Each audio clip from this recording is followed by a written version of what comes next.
Bam! What's up, folks? MC in the house. In the vehicle, making my way to work. I got a Rambo, the monster pup, in the back, taking a nap. If he was awake, you would definitely see him hovering over me like a bear sticking his head out of the woods. All that being said, what I want to talk about in this video.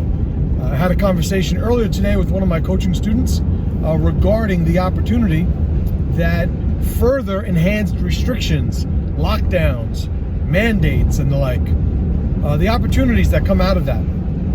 And the gist of the sentiment of the message is that, and this goes hand in hand with the majority of my philosophies and models that I've been sharing publicly for a few years now, without any stress, without any pressure, without any adversity, without any obstacle, there is nothing of value that will be discovered, installed, accumulated, consequenced. There is nothing of value that comes to you in your life that doesn't come by way of a process built and founded in pressure.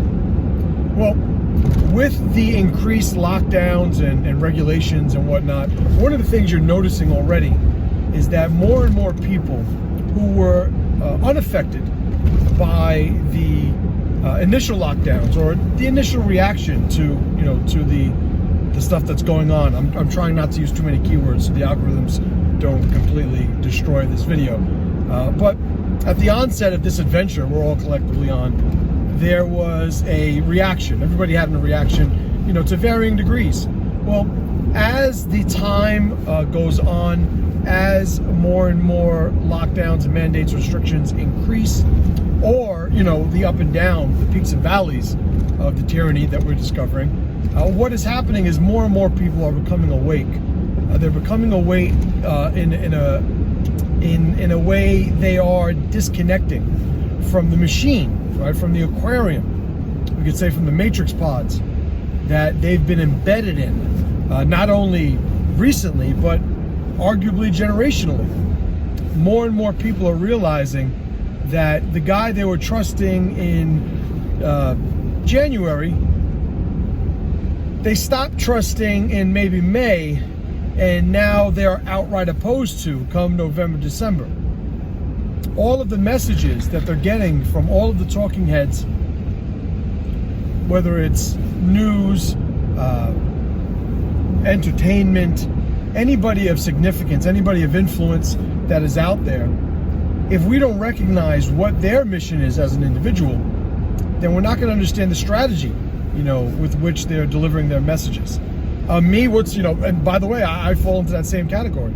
What's my thing? What am I trying to get across? Well, I'm a small business owner. I'm somebody who teaches mindset and a bunch of strategies, performance strategies to men, and I share them collectively with people on my social media and my email list. What's my thing? My thing is, I don't think there's ever been a more, appropriate time, a more relevant time for the messages that I've been putting out there. So I will let you know that aside from doing, videos like this and the live videos that I do and the emails that I send, there's also a ton of things that I'm doing in terms of new projects and whatnot because of the opportunities that are afforded to me right now. Well, that's my motivation. My motivation is, I teach people how to sort of dominate their mindset, in scenarios and circumstances of pressure and adversity. Well, my services are at a premium, so that's my thing. But the average person, the average talking head, the person who's putting out the messages of, you guys need to be scared, you need to be, whatever the message is, understand that they have an agenda as well. We all do. Having an agenda isn't inherently good or bad, for you, the person that's listening to them. But we should be able to understand that it exists and be able to make up our mind, as to whether or not it's good or bad for us. So right now, as the lockdowns increase, the mandates increase, I've already had episodes on these statistics, and Ivor Cummins, go to the Pressure Master podcast, look at the episode that I did with Ivor Cummins. I share his videos all the time. So as far as the data is concerned, like, there's already plenty of sources to disarm your fear. if the statistics are causing your fear. I'm the guy that sort of advocates for not being scared of anything to begin with. Not that we're not respecting it, not that we're ignoring reality, but we want to be productive in how we're dealing with these obstacles and adversities. So with the increased lockdowns, with the increased sort of just impact that the different battles we're having are increasing, that we're experiencing, because it's winter, right? Because it's the colder months, at least where we are here in America. It's important that we understand with those increased adversities come increased opportunities. It's up to you, the individual, to discover what those things are. Some of the discoveries you're going to make are going to be tangible. They're going to be materialistic. It's going to be the guy that was selling, T-shirts in January is now selling, masks.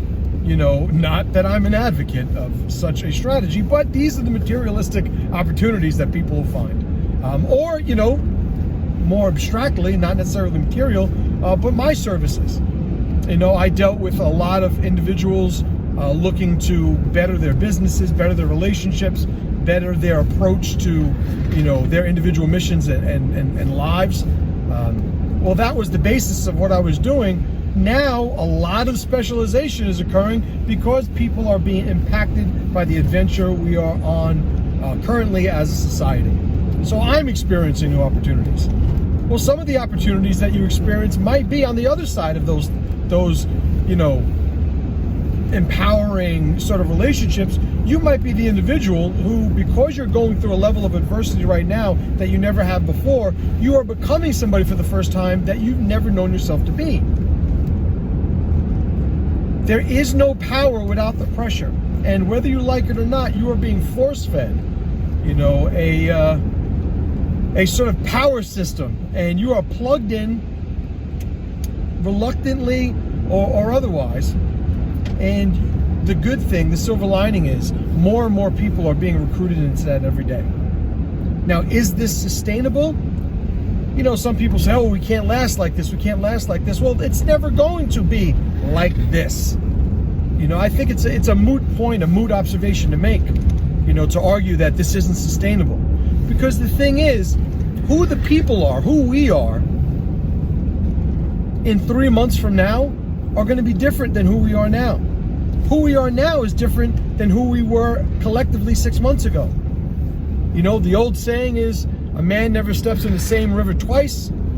The river is not the same river, and he not the same man. Going with that logic and applying that wisdom to our current circumstances, it's not going to be the same in a few months from now, because we're not going to be the same at a minimum. All right, guys? So, I'm the guy that said there's never reason to not be in a good mood. Only the weak mind adds suffering to circumstance. I believed it when I thought it. I believed it when I said it. I believed it when I shared it. And I sure as shit believe it today. All right, guys. Appreciate you. Pressure to power.